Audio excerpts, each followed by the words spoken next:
Posé sur son rocher tel un vaisseau de pierre échoué aux portes de la plaine d'Arles, l'abbaye de Montmajour a traversé un millénaire d'histoire. Fondée par les bénédictins en 948, l'abbaye fascine autant par sa beauté architecturale que par les mystères qu'elle renferme encore aujourd'hui. Quelles sont les origines, Antoinette, de cette abbaye? Ici, nous sommes sur une nécropole, c'est ça? Exactement. En fait, les premiers ermites, comme on les appelle, sont venus prier les morts qui étaient enterrés dans cette nécropole. On est sur ce qu'on appelle une nécropole rupestre, puisque toutes les tombes sont creusées à même la roche. On compte plus de 200 tombes, et en fait, les premières tombes, quand on les recouvre, c'est avec de la terre. On vient même pas mettre de dalles, on vient vraiment mettre de la terre. Donc on est vraiment au cœur même du rocher. Et j'ai l'impression qu'on a différents types de tombes là tout autour de nous. Oui, Ariane, à vos pieds, ce sont d'abord des tombes dites de forme anthropomorphique, donc qui viennent reprendre la forme du corps. Ah oui, on voit vraiment le mouvement de la tête, ouais. Les épaules et puis les pieds tout au bout. Ouais. Et après, derrière vous, on a ce qu'on appelle les formes de titres rectangulaires, donc quelque chose de beaucoup plus simple et qui était recouverte d'une dalle sur le dessus. Ah et là, Antoinette, qu'est-ce que c'est? C'est à moitié enseveli, un dôme? C'est ce qu'on appelle une glacière, en fait c'est même aussi creusé à l'intérieur et c'est ici qu'étaient stockés en fait les aliments pour garder au frais. Et parmi les merveilles de l'abbaye, ce cloître bâti entre le XIIe et le XIIIe siècle, typique de l'art roman provençal, c'est un fabuleux ensemble décoratif surtout. Oui, alors le cloître d'abord, il a un rôle de distribution des espaces de vie, l'abbatiale, le réfectoire, la salle capitulaire. Et puis après, il a un rôle aussi pédagogique. Effectivement, ici on a une abbaye avec un décor très présent, puisqu'on est chez des moines bénédictins. Et donc l'apprentissage passe par le décor sculpté, et l'exemple de Montmajour, c'est vraiment qu'il y en a partout. Il y a notamment deux personnages qui attirent ma curiosité. Allons les voir. Alors ces deux personnages, ils se cachent dans la galerie sud où nous sommes en ce moment. Mais alors attendez, Antoinette, je comprends pas très bien. Ils ont tous les deux la tête coupée, mais pourquoi? Alors, leurs têtes ont disparu, on suppose, au 19e siècle. C'est pas dû à la Révolution, je vous rassure, mais le temps fait son œuvre. On suppose que ces deux bas-reliefs représentent soit comte et comtesse de Provence, puisque ce sont quand même des personnages assez importants à Montmajour. Ils faisaient des dons régulièrement pour que l'abbaye prospère. C'était aussi un moyen pour eux, plus on fait des dons, plus on suppose qu'on va aller au paradis. Ah, c'est très intéressé. C'est très intéressé. Soit la reine de Saba et Salomon, qui sont deux personnages très présents dans les récits bibliques. Ah oui, mais d'ailleurs, qui dit scène biblique, je vois qu'il y en a plein là sur les chapiteaux, en effet.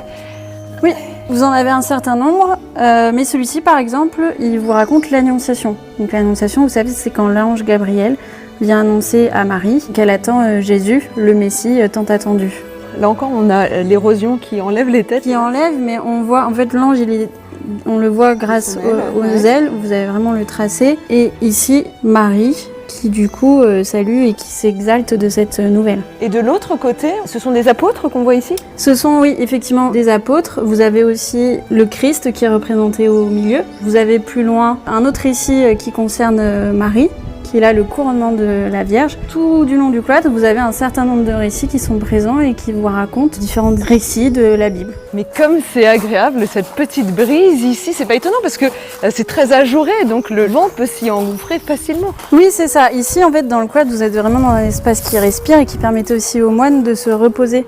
Ça fait partie des endroits où ils sont autorisés à discuter entre eux, à faire des temps de pause dans la journée.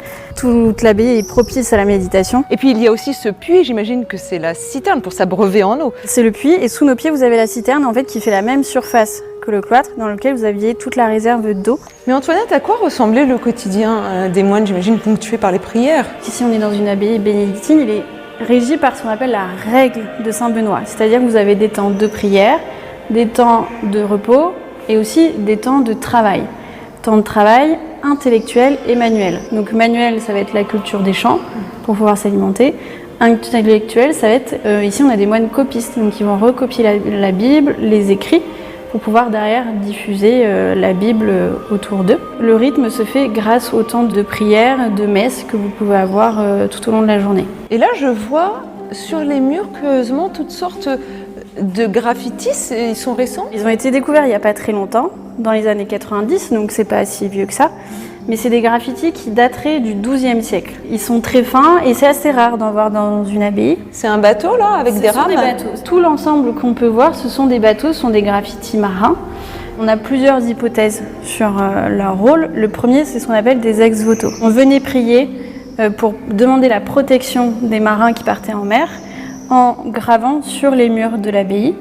Puisque ici, Montmajour, vous êtes à côté d'Arles et donc des départs en bateau qui vont aller en Méditerranée. Et l'un des deuxièmes récits possibles, c'est une représentation d'une scène de la vie arlésienne, possiblement l'arrivée d'une personnalité assez connue qui descendrait le Rhône et qui arrive en bateau et qui est accompagné du coup d'un autre ensemble de bateaux. 25 navires dans le cloître en tout? Juste sur ce mur. Mais oui, en tout. Et là-bas, je vois comme une grande échelle, c'est ça? Oui, c'est ça. Une échelle, enfin une règle de graduation. On ne sait pas vraiment quel est son rôle, mais elle vient vraiment en plus délimiter l'espace sur lequel vous avez tous les graffitis marins.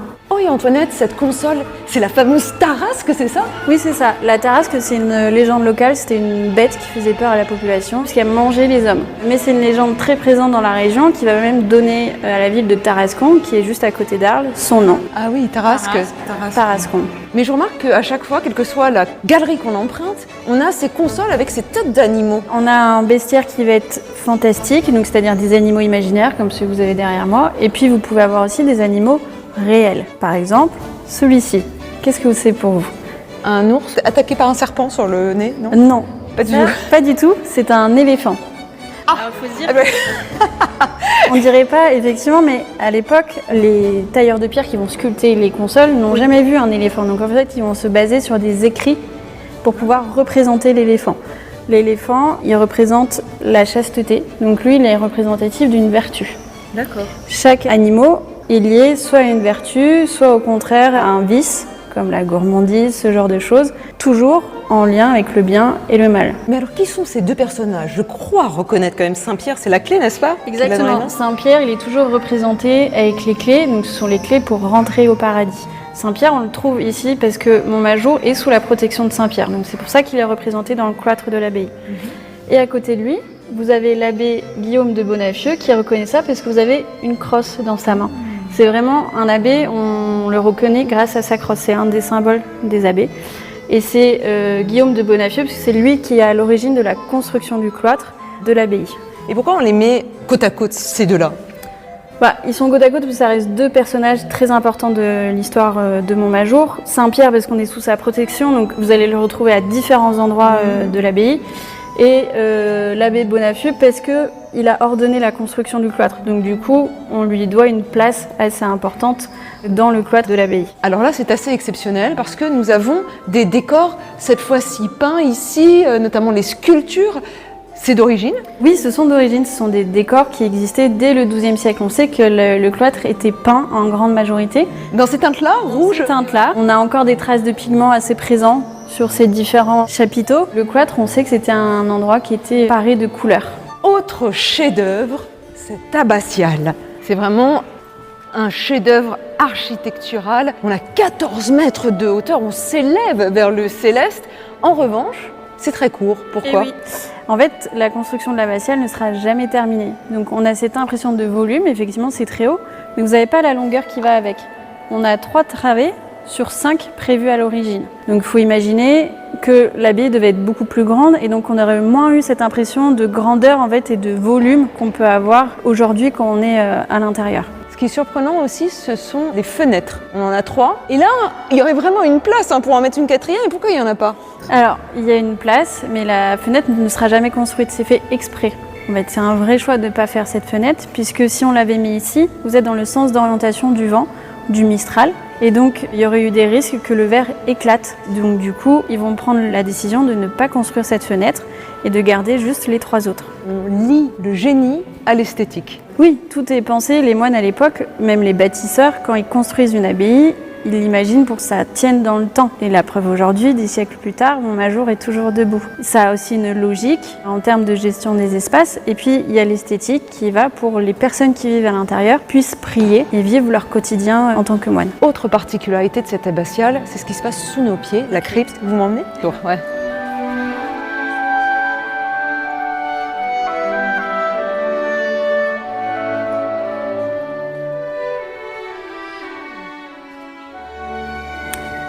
on descend, plus on a cette fraîcheur qui nous accompagne, c'est agréable. Et on aperçoit cette crypte qui finalement est gigantesque. Je ne m'attendais pas à une superficie aussi importante. Elle est aussi spacieuse parce qu'elle est aux dimensions de l'église que vous avez au-dessus de notre tête. La crypte, elle est vraiment construite pour supporter l'abbatiale et elle vient en fait récupérer la déclinaison du rocher. Et c'est quelque chose que vous verrez partout à Montmajour, mais particulièrement dans la crypte. Et que représentent toutes ces lettres-là que je vois sur cette voûte? Ce sont ce qu'on appelle des marques de tâcherons. Ce sont les marques associées aux tailleurs de pierre afin qu'ils soient payés. Les tailleurs de pierre étaient payés à la pierre sculptée.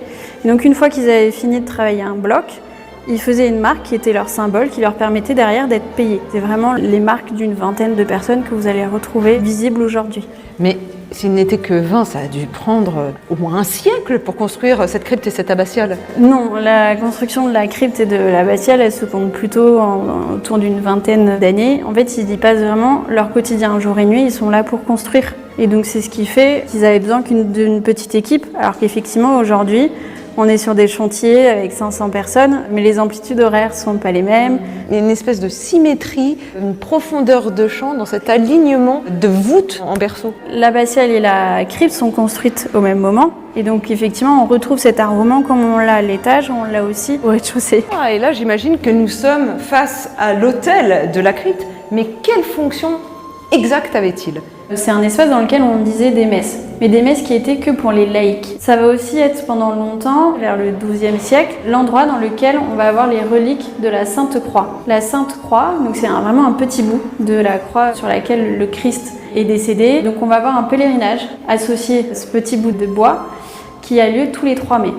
Ça s'appelle le pèlerinage du pardon et donc vous veniez faire un don au pied de la relique dans l'objectif d'accéder au paradis, de se faire pardonner des péchés qu'on a pu faire dans l'année. Alors j'imagine que cette relique n'est plus là maintenant à Montmajour. Non, aujourd'hui elle n'est plus à Montmajour. Elle serait à Arles. Différentes percées donnent sur des chapelles. Pourquoi c'est organisé comme ça? La crypte, elle a vraiment un rôle aussi déambulatoire. Vous pouvez circuler tout autour de l'autel. Et ça distribue en même temps les 5 chapelles qu'on dit des chapelles rayonnantes, puisqu'elles sont à l'extérieur en fait du circuit de déambulation. Quand vous êtes là où nous sommes, vous avez une vue sur toutes les chapelles. Et toutes les chapelles ont vue sur l'autel. C'est là aussi que la lumière converge. Elle arrive de l'extérieur par toutes ces chapelles pour ne s'intéresser qu'à l'autel. Exactement. Et donc à la relique. Vous avez tout compris. Mise en lumière. Ce qui est saisissant ici à Montmajour, c'est le mélange des différents styles architecturaux. Jusqu'à présent, on était dans l'art roman provençal et là, on arrive dans la chapelle Notre-Dame, juste dans le prolongement de l'abbatiale, qui est gothique. Oui, ici on est sur une chapelle gothique, mais ce qui est logique puisque la chapelle Notre-Dame, elle est construite après l'abbatiale.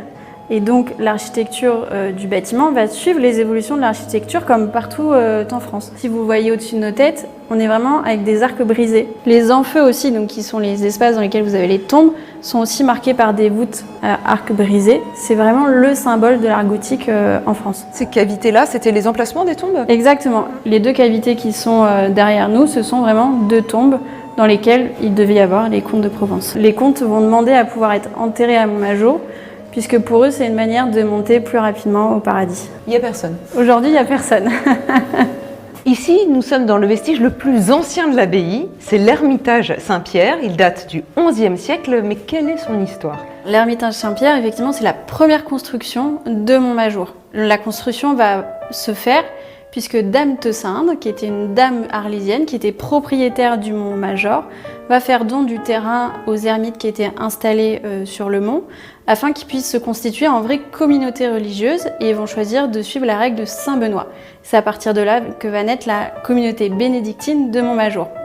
Ils vont donc construire ce bâtiment, l'Ermitage Saint-Pierre, une chapelle semi-troglodyte, puisqu'on a une partie qui est construite dans le rocher, on vient épouser la forme du rocher comme on peut le voir dans la crypte, et la deuxième partie vient s'accoler au rocher. On a 2 nefs qui sont l'une à côté de l'autre, avec un ensemble de chapiteaux, une dizaine, mais qui fonctionnent par paire. Vous avez à chaque fois 2 chapiteaux qui se répondent, qui sont en fait exactement les mêmes. La particularité aussi de l'Ermitage Saint-Pierre, c'est que c'est le seul ensemble qui ne va pas évoluer dans le temps. Ce que vous voyez aujourd'hui, c'est ce qui a été construit au XIe siècle. Le seul travail de restauration qui a été fait ici, ça va être pour consolider la structure. Les colonnes étaient imbibées par le sel qu'il y avait dans les marais. Ouais. Ça ronge la pierre. Et donc, ça vient s'accoler au rocher. Faisait la largeur de mon bras. Donc, vous imaginez, vous n'aviez plus que ça pour tenir la structure. Donc, ce sont les seuls travaux qu'on va faire. Mais on ne vient pas dénaturer l'espace, on vient remplacer des choses existantes. Alors que dans les espaces supérieurs, on vient ajouter, modifier, créer des ouvertures, boucher des ouvertures. Ici, jamais. Qu'est-ce que c'est qu'un ermitage exactement ? C'est la construction qui est faite par les premiers habitants qui étaient les ermites. D'accord. Et donc c'est pour ça qu'on lui donne le nom d'ermitage Saint-Pierre. Saint-Pierre parce qu'on est sous la protection, la communauté bénédictine se place sous la construction de Saint-Pierre. Et alors qu'est-ce qui se passe par là ? C'est de plus en plus étroit, j'ai l'impression. Où est-ce qu'on est encore ? Ici, c'est l'un des espaces de vie dans lesquels ils pouvaient dormir. En fait, vous avez l'impression d'avoir 2 couchettes, 2 niveaux, sur lesquels il y avait de simples paillasses et les moines dormaient comme ça à même le sol. Ah oui, c'est assez ardu. Simple, mais ça fait partie de la règle bénédictine aussi, de vivre dans la simplicité, strictement. Et donc du coup, paillasse à même le sol. Il y a d'autres couchages juste derrière vous, dans des cavités qui sont encore plus étroites. Où ça ? Juste au-dessus de votre tête. Non. Regardez sur la droite. Mais là, vous avez... Il faut escalader.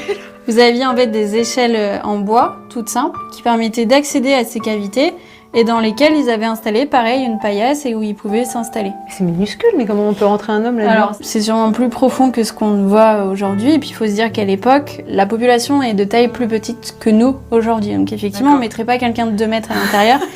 Mais à l'époque, ils font plutôt 1,50 m. Là, une fois encore, on a une architecture qui nous fait penser à l'art roman, non ? Oui, on est sur ce qu'on appelle sur du pré-roman. Ce sont les prémices qui vont annoncer l'art roman qu'on peut découvrir dans les autres espaces de Montmajour. Comme l'art roman, on a des voûtes en berceau, mais en fait, on va avoir des supports qui sont plus massifs. On a moins de détails, comme on peut avoir sur l'art roman, où les arcs en berceau sont vraiment marqués. Vous avez même des fois une simple ligne qui vient l'accompagner. Ici, c'est pas le cas. C'est quelque chose de beaucoup plus épuré et beaucoup plus large. Alors évidemment, quand on est moine, on a un jardin, parce qu'on entretient sa terre, il faut bien vivre, il faut bien s'alimenter. Et ces jardins sont face à moi, c'est ça ? Mais sous forme de terrasse ? Exactement. En fait, on avait 3 niveaux de jardin et c'est ce qu'on appelle ici en Provence des restanques. Sur les 3 niveaux, on va avoir un niveau qui va être plutôt consacré aux légumes. Un autre niveau, on sait qu'il y avait une vigne pour cultiver le vin et quelques arbres fruitiers. Et il y avait aussi des espaces où on va y trouver plutôt des herbes aromatiques et des plantes médicinales. Ah, parce qu'on soignait également toutes sortes de maux. Est-ce que vous avez des exemples de plantes qu'on utilisait à cette époque-là ? On peut retrouver par exemple, on sait que la sauge, le chèvrefeuille, que nous on a plutôt l'habitude d'utiliser pour la sauge en cuisine et le chèvrefeuille plutôt pour le côté odorant, ce sont des plantes qui ont une vertu aussi médicinale. Dans la communauté bénédictine, vous avez un infirmier. Et s'il a besoin de soigner ses camarades, il faut bien qu'il ait de quoi faire. Et ça passe énormément par les plantes. Il faut imaginer qu'ici avant c'était des marais et on était sur une île.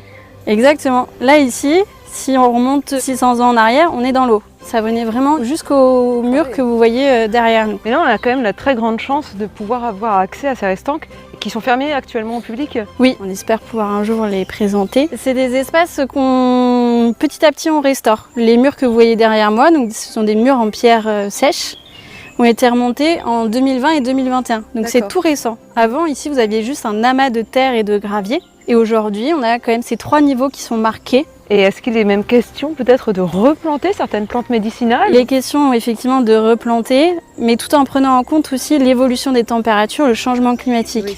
Il y a 800 ans, 400 ans, même quand on était sur la fin du jardin des moines, vous ne pouviez pas cultiver la même chose qu'aujourd'hui, les températures n'étaient pas les mêmes. Donc l'idée va être effectivement de remettre en culture les jardins et toutes les plantes qui ont pu évoluer avec les températures, on va essayer de les replanter et puis il y en aura des nouvelles qui vont mieux répondre aux chaleurs qu'on peut vivre ici l'été. Oui, je confirme. Face à moi, la tour Ponce de l'Orme. Elle est bâtie au XIVe siècle, mais dans quel but ? Elle est construite à la demande de l'abbé Ponce de l'Orme au XIVe siècle. On est sur la fin de la guerre de 100 ans, mais vous savez, la guerre de 100 ans, elle ne dure pas 100 ans d'affilée. Ça marche par période, et quand vous n'êtes pas en période de guerre, les soldats, en fait, ils ne touchent pas leurs soldes qui leur permettent de vivre. Donc du coup, ils forment ce qu'on appelle les grandes compagnies. Et ces grandes compagnies, donc, ce sont un ensemble de soldats qui se retrouvent à piller les villages, les châteaux, les abbayes. Et Montmajour était une abbaye prospère au XIVe siècle. Elle est riche, elle a la relique de la Sainte Croix. Et donc pour protéger tout ce patrimoine que l'abbaye a accumulé, ils vont demander la protection au comte de Provence. Ils vont faire construire cette tour qu'on voit aujourd'hui, ainsi qu'un rempart qui vont venir en fait protéger et surtout avoir un caractère, on va dire, dissuasif pour éviter que l'abbaye ne soit attaquée. Et je suis sûre qu'on a une vue incroyable là-haut. 125 marches, on y va? On y va. Allez.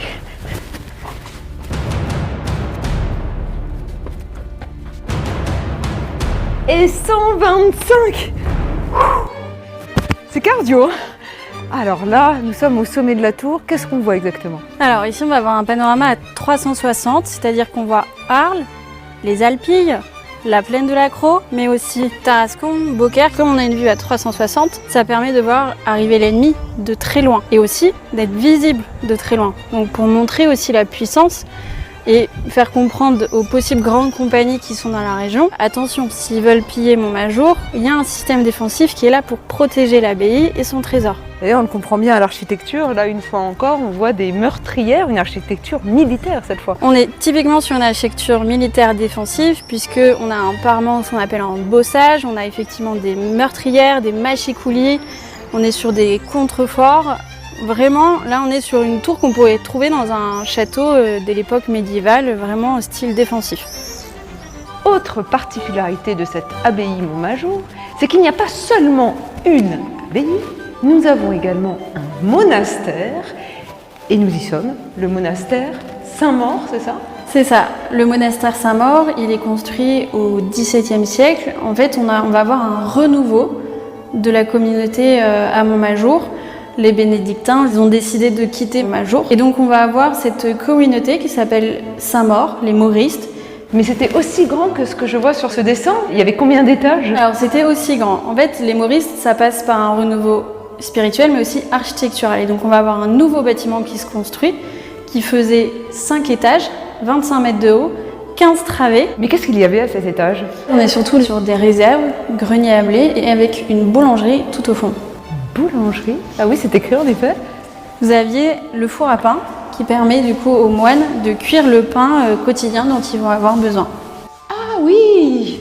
Donc là on est sur un four à pain qui est quand même assez massif et surtout il y a une petite anecdote, c'est que ce four à pain, quand il est construit la première fois, le conduit il n'est pas pensé là où il faut, il est pensé en dessous de charpentes en bois. Donc en fait au fur et à mesure la chaleur va s'emmagasiner et les charpentes vont prendre feu. Et donc on va avoir un premier incendie qui va se déclarer à Saint-Maur et qui va nécessiter de reconstruire encore cette partie. Et nous voici à quelques étages supérieurs, au 3e étage. On est dans quelle pièce? Là, ici, on est sur ce qui était un cloître longitudinal. Tout à l'heure, je vous ai fait découvrir un cloître de forme carrée. Et à Saint-Maur, il est de forme longitudinale.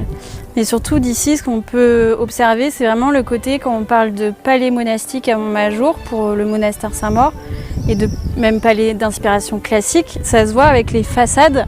Et surtout, tout en haut des façades, vous avez des chapiteaux de style corinthien. Les architectes qui vont être missionnés pour construire le monastère Saint-Maur, ils ont travaillé à Versailles, donc il y a une inspiration classique. On a aussi une inspiration sur les palais vénitiens. Vous savez, ces grandes façades, très lisses, avec quelques décors. Saint-Maur, c'est vraiment l'exemple type de ce qu'on pouvait trouver à l'époque classique en France. Là, nous sommes au niveau de l'ancien dortoir. C'est ça, c'est l'ancien dortoir des moines qui date de la partie médiévale. Il est construit en même temps que le cloître et le réfectoire. Mais aujourd'hui, ce dortoir, il est en ruine. Autrefois, il faut se dire qu'il y avait un mur, un plafond au-dessus de nos têtes et qu'à même le sol, vous aviez un ensemble de paillasses sur lesquelles les moines étaient installés pour dormir. On est vraiment sur un dortoir qui est très sommaire. Malheureusement, le dortoir il va tomber en ruine et s'effondre en grande partie juste après la Seconde Guerre mondiale et on n'arrivera pas à le remonter. Donc aujourd'hui, c'est une autre ruine de Montmajour que vous pouvez découvrir. Dernière étape, c'est au 19e siècle. Qu'est-ce qui se passe alors? Montmajour va avoir une autre vie. L'ensemble des espaces sont vendus en ce qu'on appelle en bien national, c'est-à-dire que vous allez avoir un ensemble de propriétaires qui vont acheter des petits bouts de l'abbaye et chacun va en faire ce qu'il veut. Le monastère Saint-Maur, par exemple, ses propriétaires successifs vont décider de le transformer en carrière de pierre. Donc on va d'abord même enlever la charpente, vendre tout ce qui peut se vendre et puis après les pierres. Et une partie des ponts qui permettent de traverser le Rhône sur Arles sont construits avec les pierres de Saint-Maur et même quelques logements du 19e. Côté médiéval, le réfectoire et le cloître vont servir de bergerie. La tour, elle est rachetée par un peintre de l'époque qui s'appelle le peintre Jacques Réatu, qui d'ailleurs donne son nom à l'un des musées de la ville. Suite à son classement en 1848, il va faire don de la tour à la ville d'Arles pour qu'elle soit conservée et qu'on puisse redonner à Montmajour tout cet ensemble qu'on connaît aujourd'hui. Alors vous ne le saviez peut-être pas, mais Montmajour a été une source d'inspiration pour un peintre illustre du 19e siècle, Van Gogh. Et oui, Van Gogh, on sait qu'il vient passer plusieurs mois, voire même quelques années dans la région, et en particulier sur Arles. Et lors de ses balades, il va venir jusqu'à Montmajour. Dans les lettres qu'il écrit à son frère Théo, il va même décrire Montmajour comme une ruine romantique. Et donc du coup, il va venir à plusieurs reprises, et il va croquer un certain nombre de dessins. Quelle partie de l'abbaye il a surtout peint? Qu'est-ce qui l'a inspiré le plus? Il va dessiner pas mal le paysage, et même le peindre, parce que quand vous êtes à Montmajour, vous avez vraiment un panorama qui est assez dégagé.